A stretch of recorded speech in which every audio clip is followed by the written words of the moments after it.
மிதுன ராசியை பொறுத்த வரைக்கும் 10ல இருந்த ராகு வெளியில வராரு, 10வது இடத்தை நோக்கி சனி போறாரு. அப்ப ராகு என்ன பொழப்பு இது?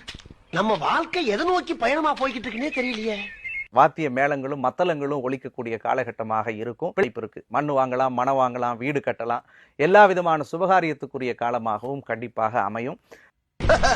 தம்பி போங்க தம்பி, ஊருக்குள்ள போய் காட்டு பாருங்க. மிதுன ராசிக்கு 2025ல புதிய காதல் மலரும்.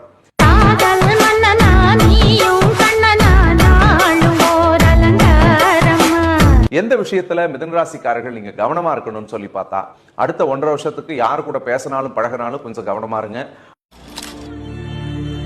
வாழ்க்கைன்னா அப்படிதான் இருக்கும். யாராவது இருப்பாங்க, எல்லாம் போயிடுவாங்க. மிதுன ராசி நமக்கு ஒரு காலகட்டம் இதெல்லாம் நடக்குமா, கிடைக்குமா, வருமா, போகுமான்னு எல்லாம் கேள்விக்குறியிலேயே இருந்த மிதுனத்திற்கு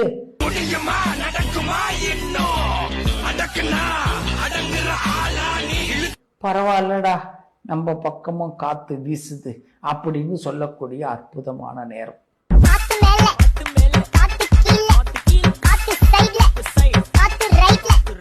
மெதுமெதுவாக பயணங்கள் போய் தொலைந்திடவா.